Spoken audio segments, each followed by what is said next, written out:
요한복음 11장 32절에서 44절 말씀을 공독하겠습니다.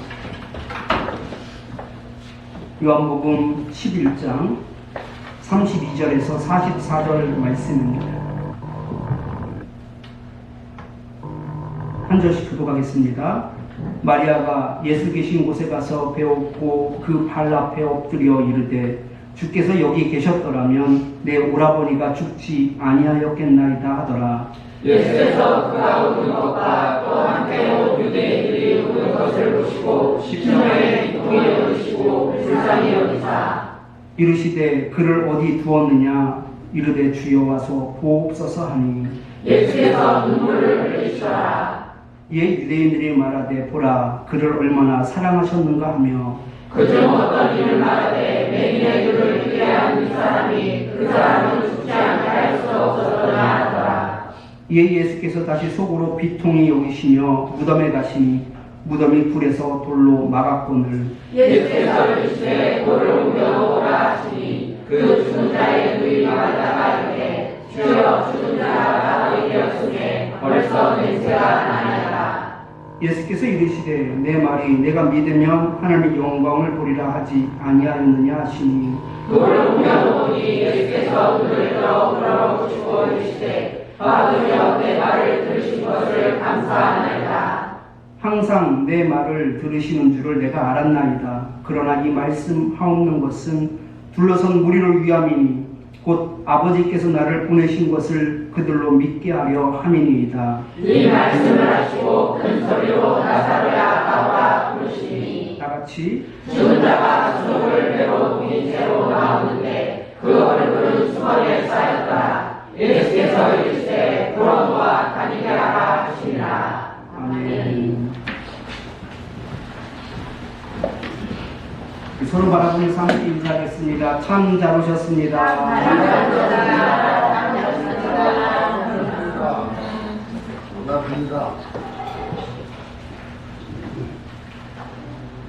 영원히 죽지 않는 기적이라는 말씀의 제목을 가지고 함께 오늘을 나누겠습니다.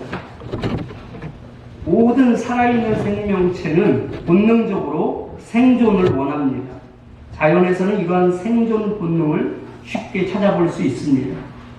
문어는 주변 환경에 맞춰 피부색을 변화시키면서 포식자로부터 몸을 숨깁니다. 작은 벌레들도 천적을 피하기 위해 위장술을 사용해서 나뭇잎처럼 보인다든지 또 작은 나뭇가지처럼 자신을 꾸며서 포식자의 눈을 피하려 합니다.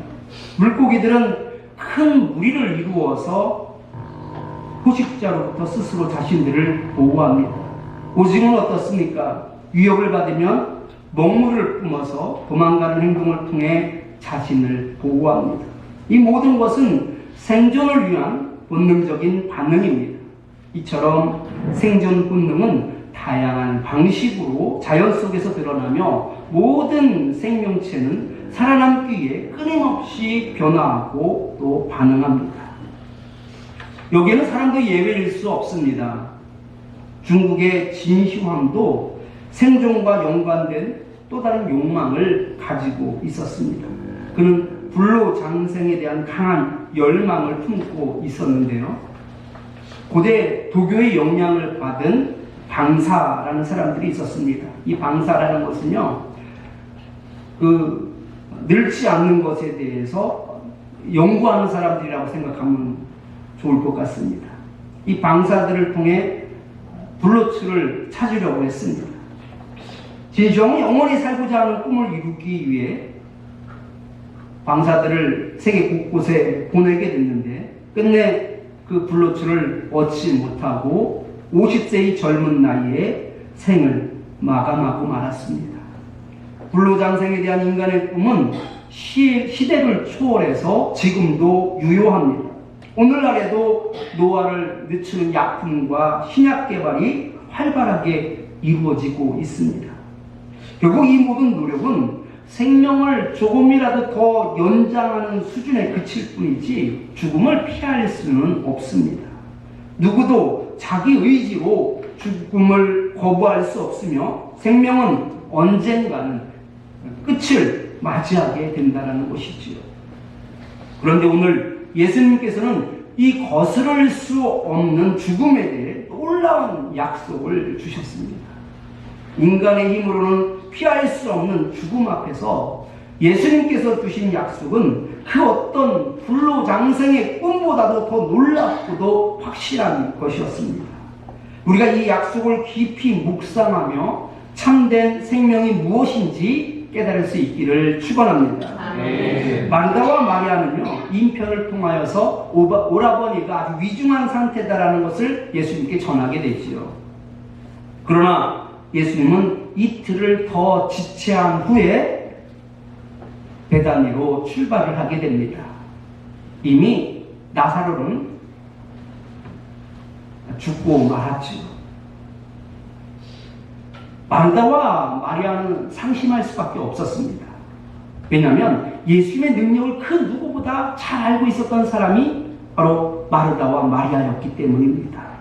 예수님이 좀 더 일찍 오셨다면 인편을 통하여서 오라버니가 아프다라는 소식을 듣고 급하게 오셨다면 오라버니가 죽지 않고 살 수 있었을 텐데라는 그런 안타까움이 있는 것이죠. 희망이 있었는데도 불구하고 예수님께서 늦게 오시는 바람에 오라버니가 죽고 말았던 것입니다. 늦어도 너무 늦었죠. 이미 죽은 지 나흘이 됐다라고 말씀하고 있습니다. 예수님은 그 무심함에 너무나 속이 상했을 겁니다. 안타까웠을 겁니다. 그런데 예수님이 느닷없이 내 오라비가 다시 살아나게 될 것이다 라고 말씀합니다. 마르다는 예수님이 하시는 말씀의 의도를 정확하게 이해하지 못했습니다. 그래서 마르다는 아주 상식적인 대답을 합니다. 본문 24절 말씀을 같이 한번 읽어보겠습니다. 마르다가 이르되 마지막 날 구할 때에는 다시 살아날 줄을 내가 아나이다. 아멘. 지금은 이미 죽었기 때문에 되돌릴 수는 없지만 마지막 날 종말 때에 오라버니가 다시 살아날 것을 내가 믿습니다 라고 고백하는 겁니다. 그런데 예수님은 마지막 날 다시 살아나게 될 것을 말씀하신 것이 아니라 지금 그 썩고 있는 시체가 다시 살아나게 될 것을 말씀하고 있었던 것이지요. 예수님께서 마르다의 대답을 들으신 후에 자신이 어떠한 존재인지에 대해서 밝혔습니다. 본문 25절, 26절 말씀을 같이 한번 읽어보겠습니다. 예수께서 이르시되 나는 부활이요 생명이니 나를 믿는 자는 죽어도 살겠고 무릇 살아서 나를 믿는 자는 영원히 죽지 아니하리니 이것을 내가 믿느냐. 아멘. 내가 바로 부활이고 내가 바로 생명이라는 것입니다. 모든 죽음의 권세를 이기시는 분이 바로 예수님 자신이다라고 말씀하고 있습니다.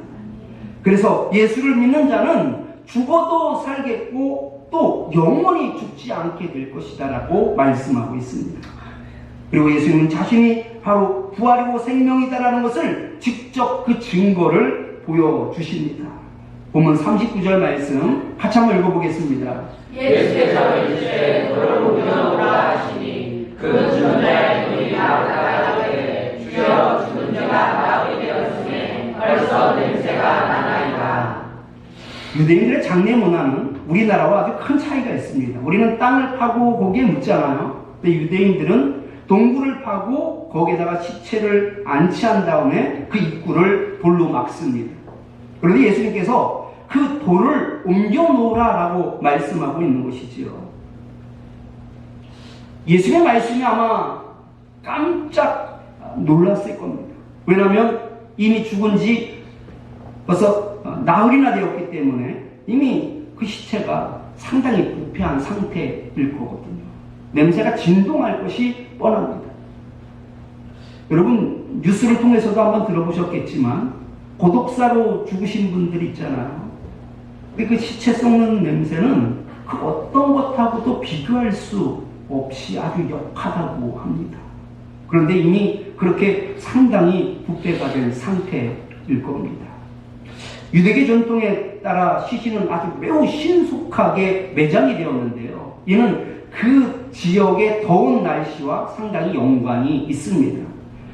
쉽게 부패하기 때문에 그래서 바로 당일이나 그 다음 날에는 바로 무덤에 안치를 합니다. 그런데 지금은 나사로가 죽은 지 나흘이나 되었기 때문에 이건 무덤의 돌을 옮길 수가 없는 겁니다. 그런데 예수님은 다시 한번 강하게 명령합니다. 내가 믿으면 영광을 보게 될 것이다.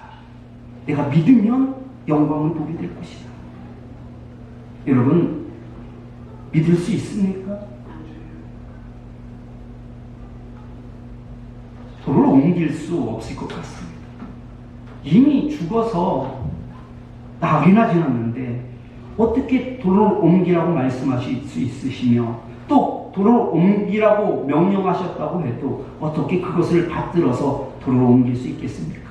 그런데 믿으면 영광을 보게 될 것이다 라고 말씀하시니까 마르다와 마리아가 돌을 옮깁니다.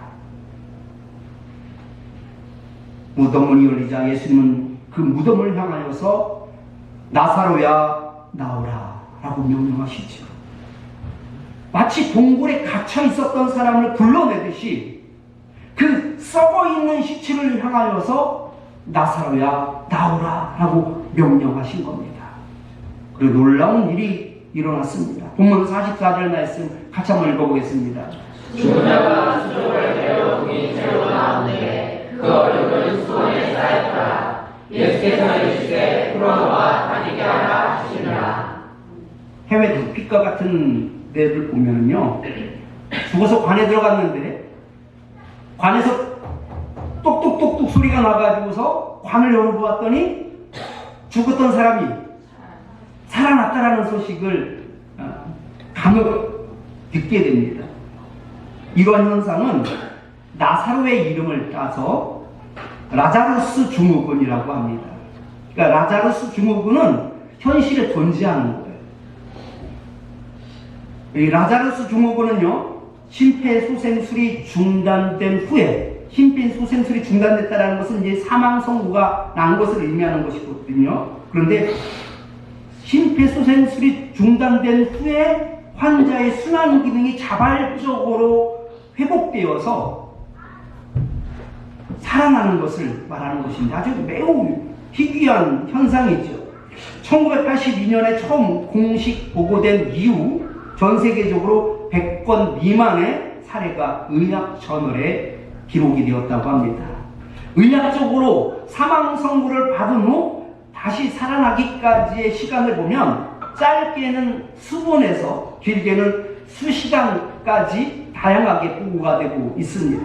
그러나 라자루스 증후군은 의학 저널에 보고가 되는 사람들과 또 나사로가 살아난 사건은 질적으로 다릅니다. 심폐소생술을 중단하였는데도 불구하고 나중에 다시 살아나는 현상에 대해서 과학적으로 이를 설명하기 위한 몇 가지 가설들이 존재합니다. 물론 가설이에요.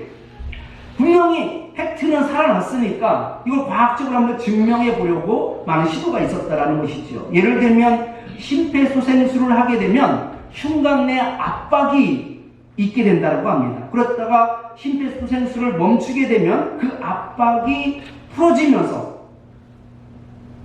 갑자기 그 압박이 해소가 되면서 순환이 회복될 수 있는 가능성도 있을 수 있다라고 가설을 세워놓게 되는 것이죠. 혹은 심장에 작용된 약물이 지연 효과를 발휘하여서 죽었을 때는 효과가 없었었는데 사망 선고를 내리고 나서 효과가 나타나기 시작하면서 환자가 회복될 가능성도 제기하고 있습니다. 이건 100% 가설이에요. 증명된 건 아니죠. 그런데 왜 이런 가설들이 일어나느냐? 죽었던 사람이 살아났기 때문에 그렇지요. 그런데 죽은 나사로는 어떠한 의학적 가설로도 설명이 될 수 없습니다. 왜냐하면 이미 내장들이 다 썩어가고 있었기 때문이죠. 나사로에 대해서만큼은 과학적으로 접근할 수조차 없는 것입니다. 나사로가 살아날 수 있었던 것은 전적으로 예수님 때문입니다. 예수님은 나는 부활이요 생명이다라고 말씀하셨는데 진짜로 반쯤 썩어있던 시체가 기적적으로 부활하여 생명을 회복하게 된 것입니다. 예수님께서 죽은 지 나흘이나 지나서 베다니에 오신 이유가 바로 여기에 있습니다. 예수님께서 죽은 지 나흘이나 되어서 온 이유가 무엇이냐? 바로 이 사건이 우연으로 치부되지 않기 위해서지요. 죽은 줄 알았는데 죽은 게 아니었나 봐 라는 말조차 꺼낼 수 없는 그 시간을 예수님께서 계산했던 것입니다. 부활을 부인할 수 없도록 모든 상황을 예수님께서 만드신 것이지요. 그래서 이틀이나 지체한 후에나 출발하게 되었고 나사로가 죽은 지 나흘 만에 그 베다니에 도착하시는 것입니다. 예수님께서 나사로를 살리신 사건은 단순히 자신의 신적 능력을 보여주기 위해서 하신 것이 아닙니다. 완전히 죽은 자가 다시 부활하는 것처럼 영원히 죽지 않는 부활에 대해 우리에게 알려주시기 위함입니다. 그러나 나사로가 부활하는 것은 일시적인 사건입니다. 왜냐하면 나사로의 부활은 완전한 부활이 아니기 때문에 그렇습니다. 결국 나사로도 몇 년을 더 살지는 모르지만 결국 그도 다시 죽을 수밖에 없다라는 것이죠. 누구든지 죽음을 피해갈 수는 없습니다. 결국 모든 사람은 죽음을 맞이하게 되지만 죽음 이후에도 영원히 죽지 않고 다시 살아난다는 사실이야말로 진정한 중요한 의미를 가지고 있습니다. 나사로의 부활 사건은 그 자체로도 놀랍지만 우리가 더 붙잡아야 할 것은 바로 나사로의 부활 사건은 바로 우리의 부활 소망과 연결이 됩니다. 바로 영원히 죽지 않는 부활을 의미합니다. 이러한 부활 신앙은 단순히 일시적인 생명 영장이 아닙니다. 영원한 생명을 향한 믿음과 희망이 바로 여기에 있습니다. 우리가 부활절을 기독교의 큰 명절로 지키는 이유가 있습니다. 예수님께서 십자가에 못 박혀 돌아가셨지만 사흘 만에 부활의 몸으로 다시 살아나신 사건은 우리에게 너무나 중요합니다. 예수님이 스스로 부활에 대해 명명백백하게 보여주심으로써 우리는 더 이상 부활이 전설이나 신화가 아니라 실제라는 것을 믿음으로 고백할 수 있게 된 것입니다. 예수님은 영원히 죽지 않고 부활하셔서 지금은 하나님 우편에 앉아 계십니다. 우리도 언젠가는 생명을 다하게 되면 영원히 죽는 것이 아니라 예수님처럼 반드시 부활의 몸으로 살아나게 될 줄 믿습니다. 그리고 영원토록 하나님과 함께 살게 될 것입니다. 그런데 이 영광의 부활은 교회를 다니는 사람이 받게 되는 것이 아닙니다. 예수님을 믿는 사람만이 그 영광의 부활을 경험하게 됩니다. 예수님께서는 분명하게 우리에게 말씀하십니다. 나를 믿으면 영광을 보게 될 것이다. 예수님을 믿고 무덤을 받고 있던 그 돌을 굴렸더니 죽었던 나사로가 살아 돌아왔던 것처럼 예수님을 믿는 자만이 그 부활의 몸으로 다시 살아나게 되는 그 영광을 경험하게 될 것입니다. 영원히 죽지 않는 이 기적은 그냥 얻어진 것이 아닙니다. 예수님께서 너무나 값비싼 대가를 치르시고 우리에게 주신 귀한 선물입니다. 모든 사람들이 다 죽지만 천국에 가는 사람만 부활하는 것이 아닙니다. 여러분 놀랍지 않습니까? 우리는 천국에 가는 사람만 부활한다라고 생각하잖아요. 죽으면 끝이다라고 말들을 하는데 육신이 죽어도 끝이 아닙니다. 죽고 나면 모두가 부활합니다. 온 세상 사람들이 다 부활합니다. 중요한 것은 어떻게 부활을 하느냐가 중요한 것이지요. 요한복음 5장 28절, 29절 말씀을 같이 한번 읽어보겠습니다. 이를 놀랍게 여기지 말라. 무덤 속에 있는 자가 다 그의 음성을 들을 때가 오나니 선한 일을 행한 자는 생명의 부활로 악한 일을 행한 자는 심판의 부활로 나오리라. 아멘. 무덤 속으로 들어간 사람들은 그 육신은 당연히 죽지만 영은 다시 살아나게 됩니다. 그러나 다시 살아나는 것이 두 가지로 나뉜다라고 말씀합니다. 어떤 사람은 하나님과 함께하는 생명의 부활로 나타나게 되는 것이고, 다른 사람은 심판과 저주를 받기 위해서 부활하게 될 것을 말씀하고 있습니다. 여러분, 죽으면 끝이 아닙니다. 그래서 예수님은 우리에게 생명의 부활을 주시기 위해 그 엄청난 대가를 치르셨던 겁니다. 우리의 죄를 대신해서, 우리의 죄를 해결하시기 위해서 십자가에서 대신 죽으셨습니다. 예수님 입장에서는 엄청난 대가를 치를 수밖에 없었습니다. 우리가 저주를 받기 위해 다시 살아나는 것을 차마 우리 예수님은 볼 수 없기 때문입니다.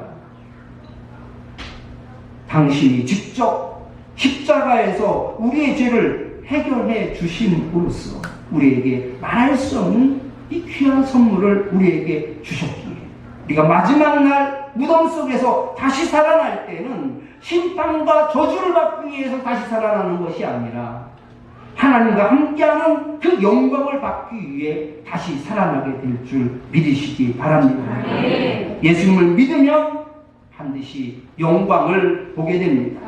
죽어도 살겠고 예수님처럼 영원히 죽음을 보지 않는 그 부활의 영광을 보게 될 것입니다.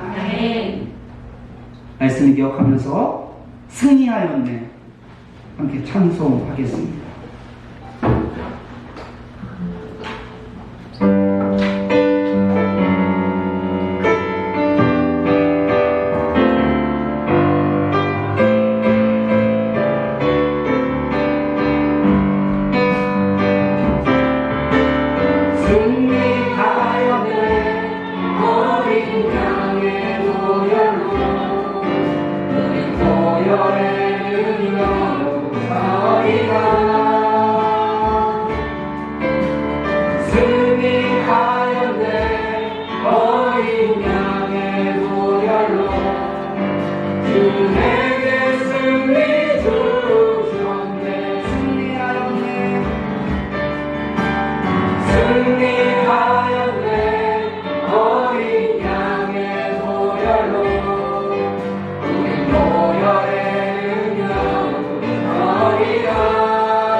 말씀 기억하면서 우리 세 가지 기도 제목까지 함께 기도하겠습니다. 예수 그리스도가 참된 부활이요 생명이심을 굳게 믿고 어떠한 상황 속에서도 흔들리지 않는 믿음을 갖게 하소서라면서 기도하겠습니다. 죽음 이후에 주어질 영원한 생명과 부활의 소망을 늘 기억하며 이 땅에서의 삶을 믿음으로 살아가게 하소서라면서 기도하겠습니다. 예수님의 부활을 증거하는 삶을 살아가도록 용기와 지혜를 주시어 주변 사람들에게 영원한 생명의 복음을 전하게 하소서라면서 기도하겠습니다. 이 시간 우리 주여 한번 부르고 기도합니다. 주여! 하나님 아버지 감사합니다. 예수 그리스도께서 참된 생명이시고 부활이심을 다시 한번 그 말씀을 통하여서 함께 붙잡을 수 있게 하여 주시니 감사합니다. 어떠한 상황 속에서도 흔들리지 않는 믿음을 가질 수 있게 하여 주시어서 마르다처럼 마리아처럼 그 무덤을 막고 있는 물을 돌릴 수 있는 그 온전한 믿음을 허락하여 주시어서 이 믿음을 가지고 그 주님의 영광을 볼 수 있게 하여 주시옵소서. 영광의 부활을 경험할 수 있게 하여 주시옵소서. 죽음 위에 저어진 그 영원한 생명과 그 부활의 소망을 가지고 오늘 하루하루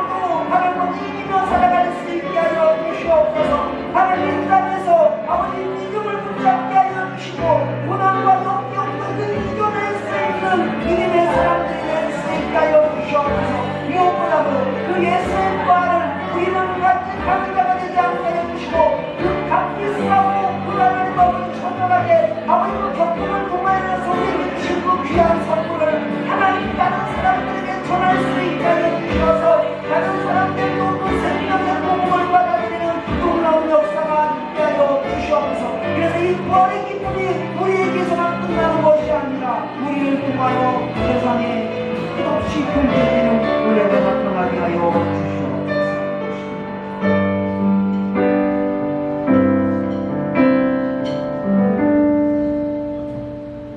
내 말을 믿으면 영광을 보리라. 하나님, 저에게 믿음 없음을 용서해 주시고 믿음을 주시어서 우리에게도 도를 옮길 만한 그 믿음 가운데 서게 하여 주시옵소서. 아멘.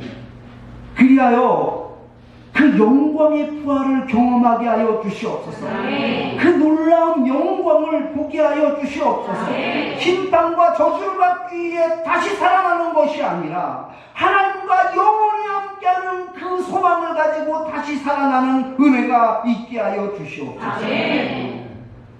죽음 이후에 주어질 영원한 생명과 그 부활의 소망을 가지고 우리가 하루하루 살아가게 하여 주시옵소서. 아멘. 어려운 일, 힘든 일, 그 역경들을 이 부활의 소망으로 이겨낼 수 있게 하여 주시옵소서. 아멘. 더 나아가 값비싼 그 모든 것들을 치르시고 우리에게 귀한 선물을 주셨는데 이 귀한 선물을 우리만 간직하는 자가 되지 않게 하여 주시고 세상에 그 부활과 그 소망을 전하는 자들이 되게 하여 주시어서 아멘. 우리 예수 그리스도의 그 값비싼 그 대가가 더욱 복되게 하여 주시옵소서. 아멘. 예수님 이름으로 기도드리옵나이다. 아멘. 하나님께 감사한 마음을 가지고 찬송가 171장 함께